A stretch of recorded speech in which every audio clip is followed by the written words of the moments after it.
पाठ 2 वर्ण विचार फोनोलॉजी। शुभ दीपावली। इन शब्दों का वर्ण विन्यास करने पर शुभ बराबर श जमा उ जमा भ जमा अ, दीपावली बराबर द जमा ई जमा प जमा आ जमा व जमा आ जमा ल जमा ई। प्यारे बच्चों, चित्र को ध्यानपूर्वक देखिए तथा उसके नीचे लिखे शब्दों को ध्यानपूर्वक पढ़िए।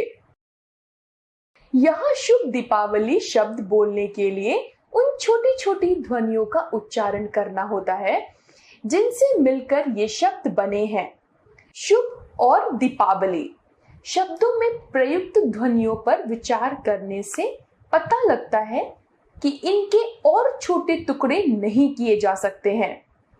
ये छोटे से छोटे टुकड़े ही वर्ण हैं। अतः वह छोटी से छोटी ध्वनि जिसके और छोटे टुकड़े नहीं किए जा सकते उसे वर्ण कहते हैं। चलिए पढ़ते हैं वर्णमाला।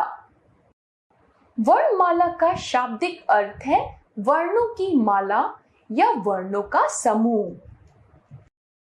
किसी भी भाषा को बोलने लिखने का ज्ञान होना अत्यंत आवश्यक है।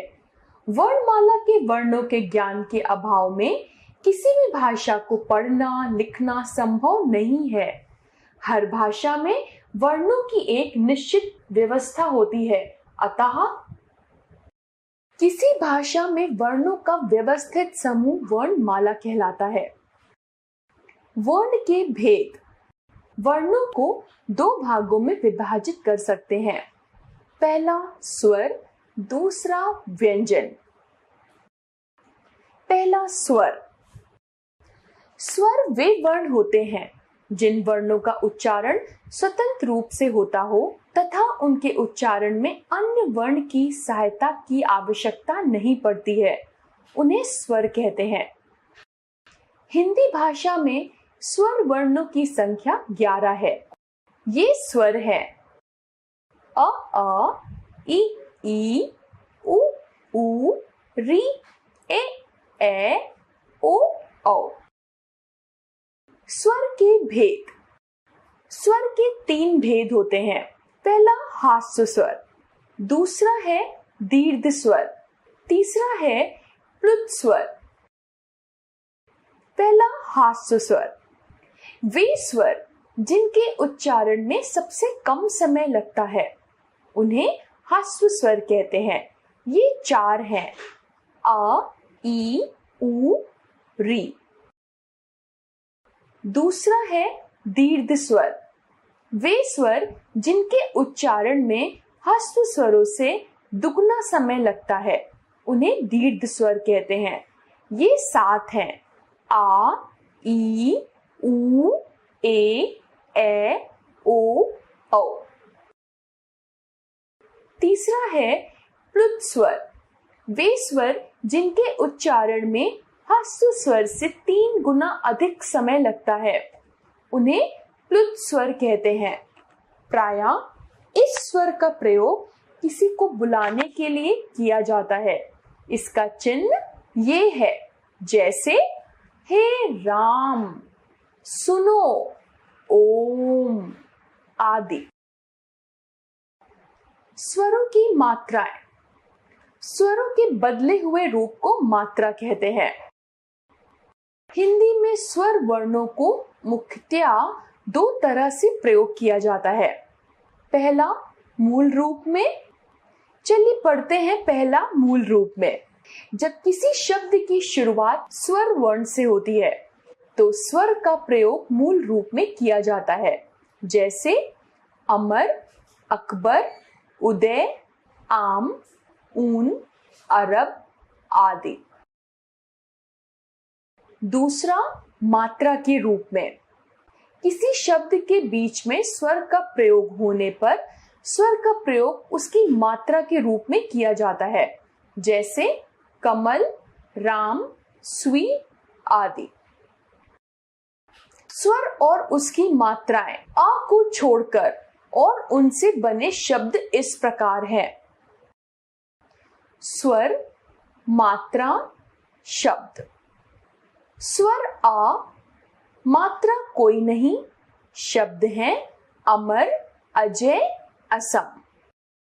स्वर है आ, मात्रा बड़े आ की, शब्द हैं राम, श्याम, बालक। स्वर है ई, मात्रा है छोटी ई की, शब्द हैं किसान, चिड़िया।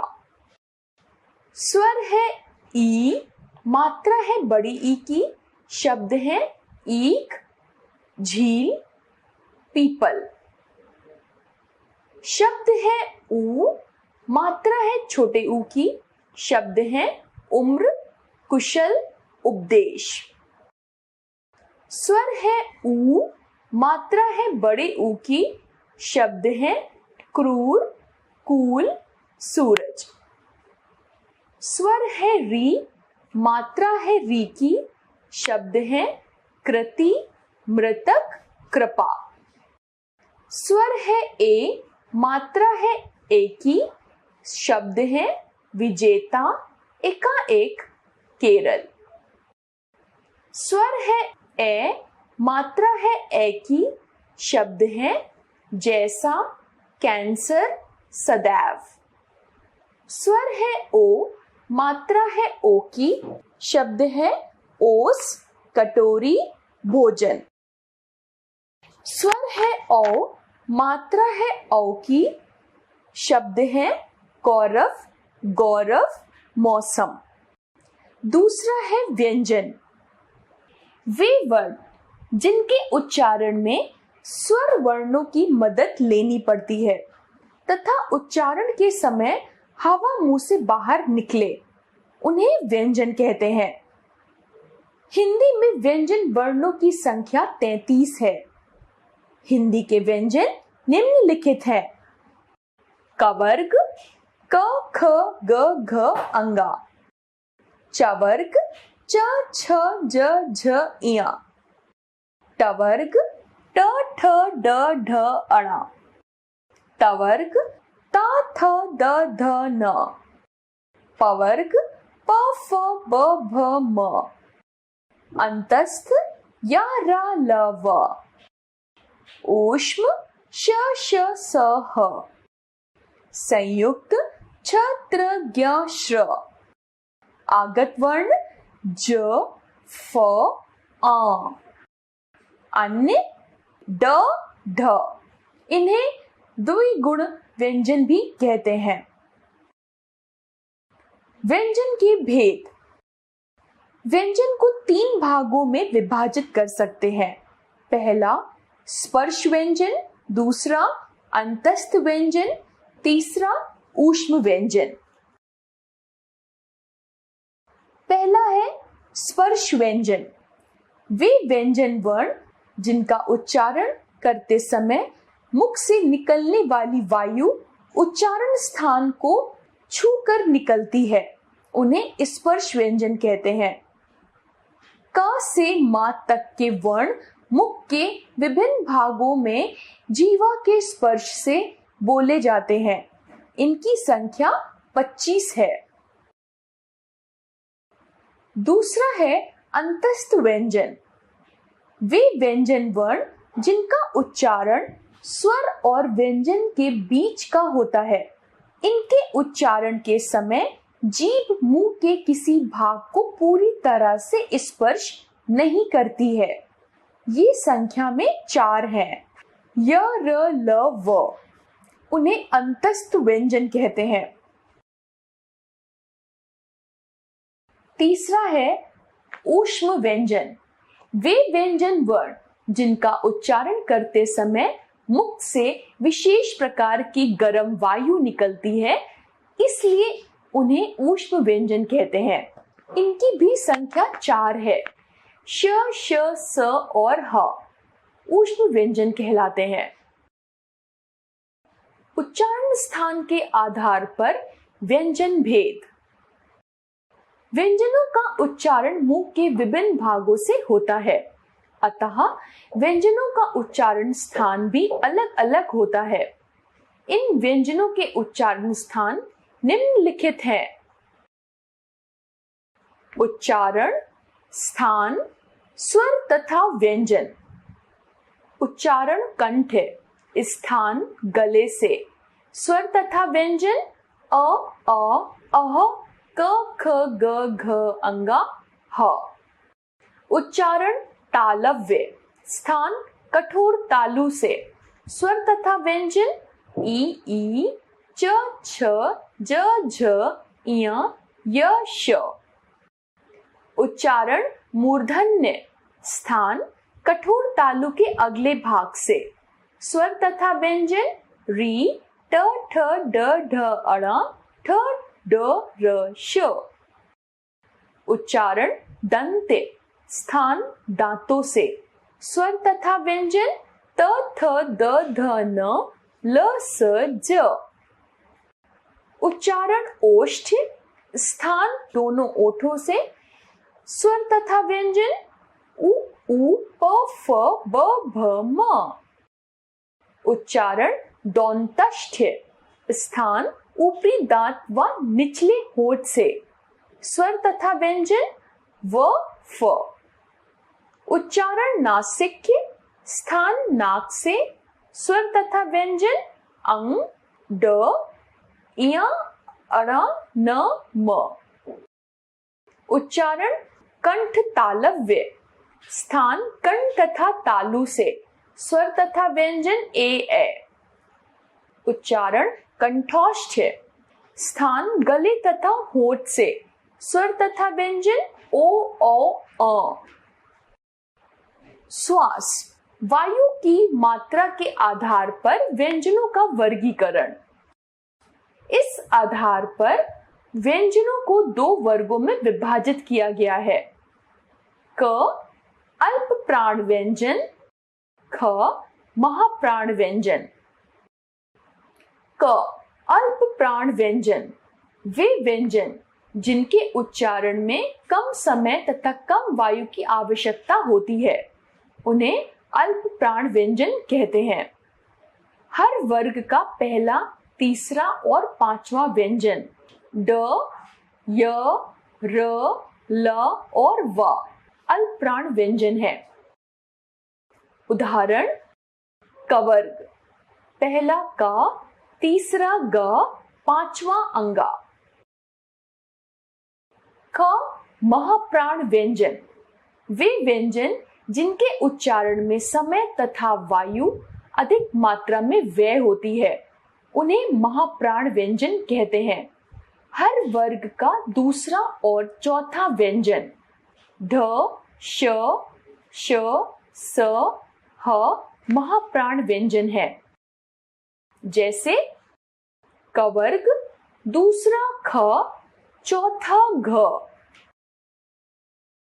विशेष अनुस्वार, अनुस्वार का उच्चारण ना या मां के समान होता है तथा इसका उच्चारण नाक से करते हैं। इसका प्रयोग पंचमाक्षर के स्थान पर किया जाता है। जैसे म खंबा बराबर खंबा, अड़ा डंडा बराबर डंडा, अंगा गंगा बराबर गंगा, न अंत बराबर अंत, या चंचल बराबर चंचल।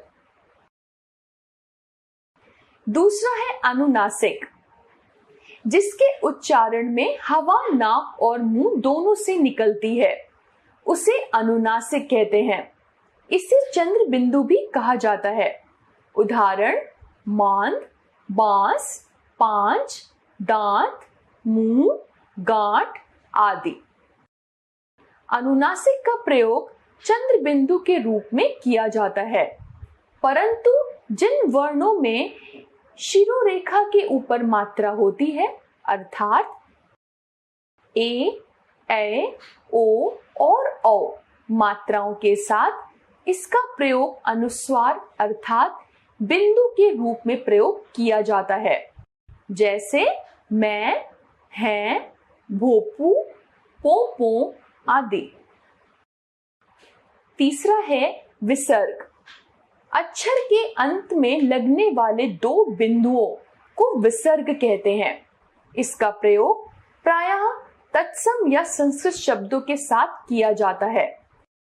इसका उच्चारण हा के समान होता है। इसका चिन्ह है आहा। उदाहरण प्रायः, मनः स्थिति, संभवतः आदि। चौथा है आगत ध्वनियां। विदेशी भाषाओं की जिन ध्वनियों का हिंदी में प्रयोग किया जाता है उन्हें आगत ध्वनियां कहते हैं। ये आगत ध्वनियां और उनसे बने कुछ शब्द निम्नलिखित हैं। आ, इसका प्रयोग अंग्रेजी शब्दों में होता है, जैसे डॉक्टर, ऑफिस, फुटबॉल, कापी, काफी आदि। ज, जरा, थोड़ा, जालिम, गज, नाव, अंग्रेज, आजाद आदि। फ, फन, तुड़, फिल्मी, फूल, मूर्ख, कर्फ्यू आदि। संयुक्त व्यंजन। जब दो या दो से अधिक व्यंजन मिलकर एक व्यंजन बनाते हैं तो उसे संयुक्त व्यंजन कहते हैं। इसका प्रयोग एक से अधिक रूपों में होता है, जैसे क, संयुक्त व्यंजन का स्वतंत्र प्रयोग। छ बराबर क जमा श, छ, जैसे क्षमा, क्षेत्र, शिक्षक, पक्षाघात। त्र बराबर त जमा र, त्र, जैसे नेत्र, त्रेता, मित्र, त्रिलोक, त्रिदेव। ज्ञ बराबर ज जमा इया, ज्ञ, जैसे ज्ञ, विज्ञान, अज्ञानी, सर्वज्ञ। श्र बराबर श जमा र, श्र, जैसे श्रम, श्रुति, विश्राम, श्रावणी। ख, द्वित्व व्यंजन। समान अर्थ वाले व्यंजन जब शब्द में दो बार प्रयुक्त हो तो उन्हें द्वित्व व्यंजन कहते हैं, जैसे बल्ला, पत्ता, डिब्बा आदि। ग, संयुक्ताक्षर। एक स्वर रहित व्यंजन का अन्य स्वर सहित व्यंजन से मेल, जैसे द जमा व बराबर द्वेष, द जमा ध बराबर बुद्ध, द जमा य बराबर विद्यालय, क जमा व बराबर क्वार। रा के प्रयोग के विशेष नियम। पहला, रेफ रूप। जब स्वर रहित रा, र किसी व्यंजन से पूर्व आता है तो वह अगले वर्ण पर रेफ के रूप में लगता है, जैसे र जमा त बराबर धूर्त, र जमा म बराबर धार्मिक, र जमा श बराबर प्रदर्शित। दूसरा है पदेन रूप। रा से पूर्व यदि कोई स्वर रहित व्यंजन हो तो रा को उस व्यंजन के नीचे पदेन रूप अर्थात पैरों में लगा दिया जाता है, जैसे ग जमा र बराबर ग्रहण, ब जमा र बराबर ब्राह्मण, प जमा र बराबर प्रेक्षण। तीसरा है अन्य रूप। वृत्ताकार आधार वाले वर्णों जैसे टा और डा के बाद रा आने पर उसका विशेष रूप ड्र हो जाता है, जैसे ट जमा र बराबर राष्ट्र, नाइट्रेट, ड जमा र बराबर ड्रॉ, ड्रामा। चौथा, श के साथ रा का मेल। श के साथ रा मिलकर श्रा बन जाता है, जैसे श्रेय, श्रम, श्रमजीवी, श्रमिक आदि। वर्ण विच्छेद।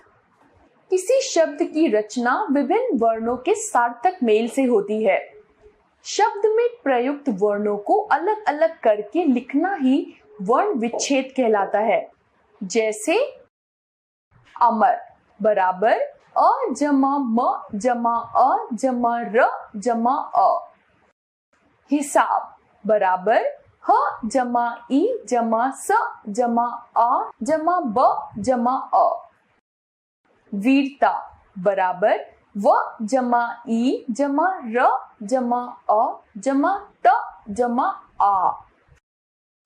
पुलाव बराबर प जमा उ जमा ल जमा आ जमा व जमा अ।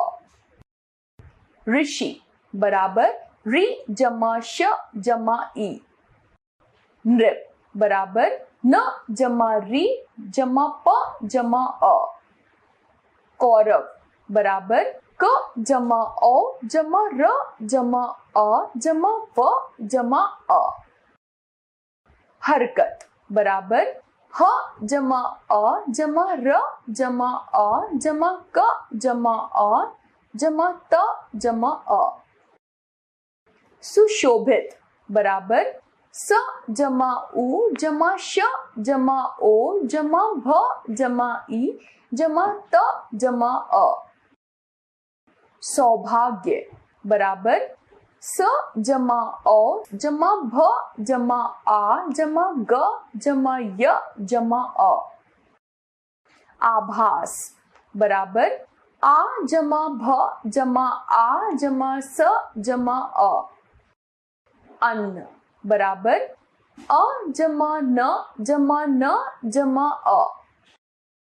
शीतल बराबर श जमा ई जमा त जमा अ जमा ल जमा अ। ईसाई बराबर ई जमा स जमा अ जमा ई। भूल बराबर भ जमा उ जमा ल जमा अ। प्राण बराबर प जमा र जमा आ जमा ण जमा अ। सेवक बराबर स जमा ए जमा व जमा अ जमा क जमा अ। अंशुल बराबर अंग जमा श जमा उ जमा ल जमा अ। लंगूर बराबर ल जमा अंग जमा ग जमा उ जमा र जमा अ। शब्दों को शुद्ध रूप में लिखना। हिंदी ऐसी भाषा है जिसमें जो बोला जाता है वही लिखा जाता है और वही पढ़ा भी जाता है। हिंदी में उच्चारण का प्रभाव उसके लेखन पर भी पड़ता है। ऐसे में इसका शुद्ध उच्चारण एवं लेखन के लिए पर्याप्त अभ्यास आवश्यक होता है। छात्र प्रायः कुछ शब्दों के लेखन में त्रुटि कर देते हैं। आइए इनका अभ्यास करें। अशुद्ध रूप, शुद्ध रूप। अशुद्ध आधीन, इसका शुद्ध है अधीन। अशुद्ध रूप अगामी, इसका शुद्ध है आगामी। अशुद्ध रूप प्राकृतिक, इसका शुद्ध है प्राकृतिक। अशुद्ध रूप प्रधान, इसका शुद्ध है प्रधान। अशुद्ध रूप श्रीमती, इसका शुद्ध है श्रीमती। अशुद्ध रूप कवि, इसका शुद्ध रूप कवि। अशुद्ध रूप सैनिक, इसका शुद्ध रूप सैनिक। अशुद्ध रूप पत्न, इसका शुद्ध रूप पत्नी। अशुद्ध रूप आसाम, इसका शुद्ध रूप असम। अशुद्ध रूप अत्यधिक, इसका शुद्ध रूप अत्यधिक। अशुद्ध रूप अत्याचार, इसका शुद्ध रूप अत्याचार। अशुद्ध रूप आहार, इसका शुद्ध रूप आहार। अशुद्ध रूप कृपया, इसका शुद्ध रूप कृपया। अशुद्ध रूप अंतरिक्ष, इसका शुद्ध रूप अंतरिक्ष। अशुद्ध रूप प्रादेशिक, इसका शुद्ध रूप प्रादेशिक। अशुद्ध रूप पारिवारिक, इसका शुद्ध रूप पारिवारिक। अशुद्ध रूप अतिथि, इसका शुद्ध रूप अतिथि। अशुद्ध रूप राष्ट्रीय, इसका शुद्ध रूप राष्ट्रीय। अशुद्ध रूप क्योंकि, इसका शुद्ध रूप क्योंकि। अशुद्ध रूप ऐच्छिक, इसका शुद्ध रूप ऐच्छिक। अशुद्ध रूप घनिष्ठ, इसका शुद्ध रूप घनिष्ठ। अशुद्ध रूप बीमारी, इसका शुद्ध रूप बीमारी। अशुद्ध रूप दीपावली, इसका शुद्ध रूप दीपावली। अशुद्ध रूप गड्ढा, इसका शुद्ध रूप गड्ढा। और भी जाने। वर्णों के बिना भाषा का उच्चारण और लेखन संभव नहीं है। अनुस्वार और विसर्ग को अयोगवाह कहते हैं। ये ना तो स्वरों के मेल से बनते हैं और ना ही व्यंजनों के मेल से। अयोगवाह संयुक्त व्यंजन आगत ध्वनियों तथा डा और ढा को मिलाकर हिंदी वर्णमाला में कुल 52 वर्ण हैं तथा डा और ढा उच्छिष्ट व्यंजन कहलाते हैं।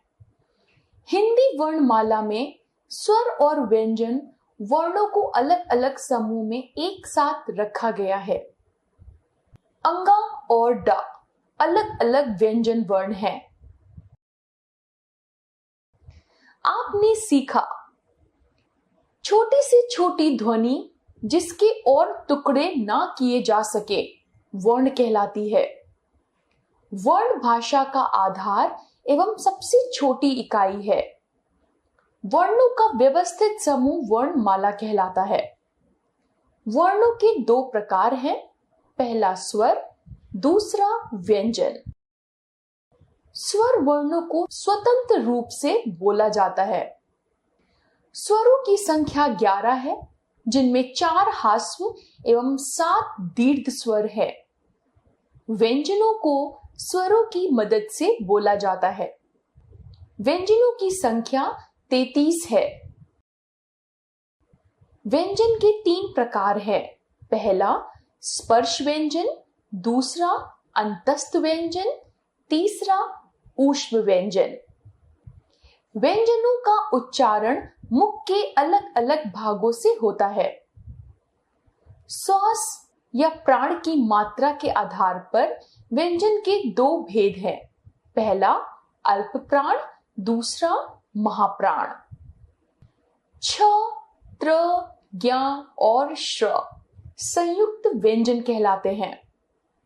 एक व्यंजन का अपने जैसे व्यंजन से मेल द्वित्व व्यंजन कहलाता है। रा का प्रयोग कई प्रकार से किया जाता है। किसी शब्द में प्रयुक्त वर्णों को अलग अलग लिखना वर्ण विच्छेद कहलाता है।